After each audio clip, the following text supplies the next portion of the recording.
Joe Biden spoke out about the insane profiteering of the oil companies we've seen recently.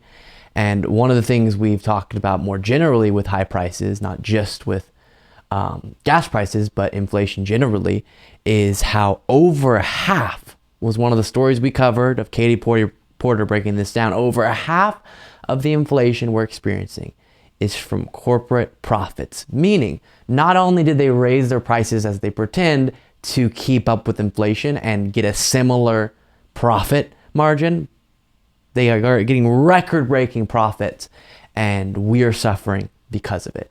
And Joe Biden is calling that out, and not just using his rhetoric, which is important, but also threatening a windfall tax. So actually taking action that would hit them financially. But rather than increasing their investments in America or giving American consumers a break, their excess profits are going back to their shareholders and they're buying back their stocks, so the executive pays are going to skyrocket. Give me a break. Enough is enough. Look, I'm a capitalist. You've heard me say this before. I have no problem with corporations turning a fair profit or getting a return on their investment in innovation. But this is remotely what's happening.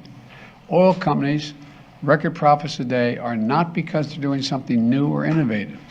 Their profits are a windfall of war. The windfall from the brutal conflict that's ravaging Ukraine and hurting tens of millions of people around the globe. You know, at a time of war, any company receiving historic windfall profits like this has a responsibility to act beyond their narrow self-interest of its executives and shareholders. I think they have a responsibility to act in the interest of their consumers, their community, and their country.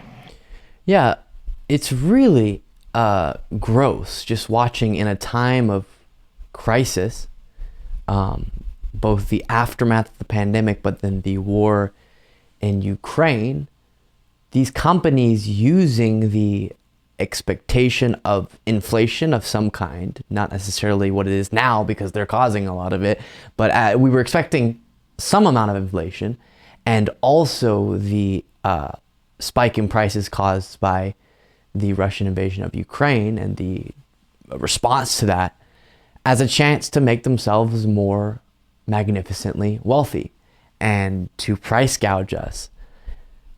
It's really, really upsetting because there's a great chance, unfortunately, I hope it's not the case, I hope Democrats outperform in the polls, but there's a good chance that Democrats lose the House, Senate, or both. And if they do, we are looking at a very grim next few years.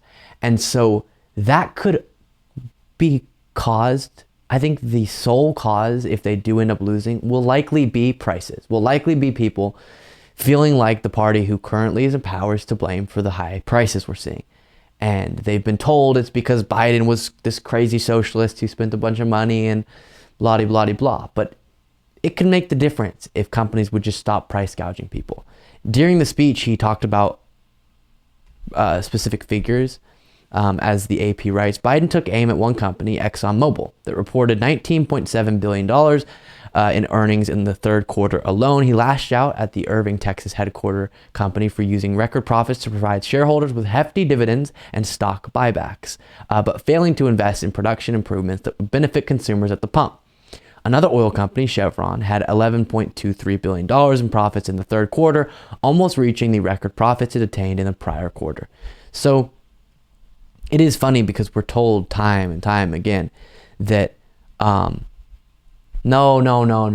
The reason why they're making all these profits and we need to cut their taxes even more from Republicans a lot of times is they're going to invest it in America. They're going to invest it in hiring more people and growing, their company and innovating and all this. In the case of, oil companies, you would say maybe they'll increase production, which will drop prices.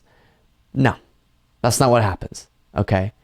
And this is a great example of that, and it's deeply upsetting. One last part, quote, my team will work with Congress to look at these options that are available to us and others. It's time for these companies to stop war profiteering, meet their responsibilities in this country, and give the American people a break and still do very well. And that's another point you can highlight. Guys, we're not saying you gotta suffer. We're just saying make your profits, do well, but don't go completely insane, please.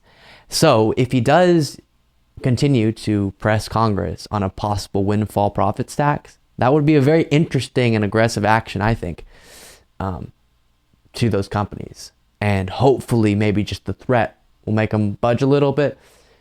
Who knows, but important stuff going on there.